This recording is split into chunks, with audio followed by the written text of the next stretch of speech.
Tumambad ang mas maraming nawasak na bahay at establishmento sa Camarines Norte sa paghupa ng ulan at hanging dala ng bagyong Uwan.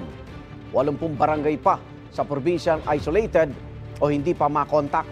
May unang balita si Darlene Kai. Paghupa ng masamang panahon, tumambad ang pinsalang idinulot ng Super Typhoon Uwan sa Camarines Norte. Nadurog ang bahay ng mag-asawang Leonora at Dante matapos madaganan itong puno na natumba dahil sa lakas ng hangin. Siyempre malungkot, 2 bahay ang nawala. Dito kasi nakatira yung binata ko, dumaan sa kabila, dito yung dalaga ko. Masakit sa akin pero okay na rin, buhay din kami mag-anak. Mabuti na lang at nasa evacuation center sila nang tumama ang bagyo. Naghahanap sila ngayon ng pwede pang mapakinabangan dahil wala silang naisalbang gamit. Humingi po ako ng tulong sa mga taong may magandang loob.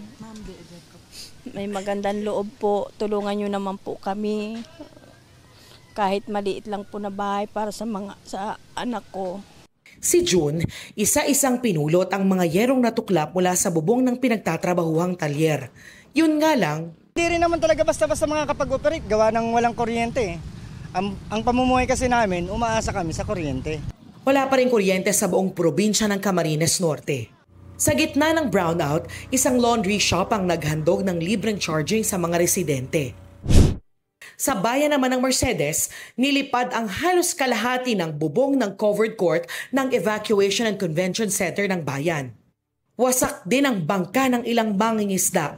Sa Purok 1B sa Barangay 7, naubos ang ilang bahay sa tabing dagat. Puro bahay dito sa kinatatayuan ko sa Barangay 7 sa bayan ng Mercedes, pero tulad po ng nakikita nyo, na wash out na yan lahat dahil sa tindi ng hangin at laki ng along dala ng Super Typhoon Uwan. Kaya wala silang magawa kung hindi suyurin ang tumpok na mga kawayan at pawid para makita kung may pwede pang pakinabangan. Si Tatay Arnel, pinira-piraso ang mga kahoy. Sugatan pa siya ng mabagsakan ng kawayan ng itumba ng mga alon ng kanyang bahay. Walang magagawa at malakas yung bagyo. Siyempre, kabado din at inisip mo yung tinitirhan. Malaking bagay sana ang seawall. Pero hindi pa tapos ang construction ng seawall kaya hindi protektado ang mga bahay. Narito pa nga ang ilang construction materials na tinangay din ng malakas na hampas ng alon kahapon. Masakit talaga po. Ito, doon ngayon, nakita mo ang mga basura. Paano kami? Ngayon, gibag-ibang mga harong, mga bahay. Nasaan ang mga tulong? Iniimbestigahan na raw ng DPWH ang konstruksyon ng seawall. Meron ang initiative din ang Provincial Disaster Risk Reduction Management Council para magkaroon ng inventory dun sa mga effort ng mga ganyang structure dito sa lalawigan ng Camarines Norte.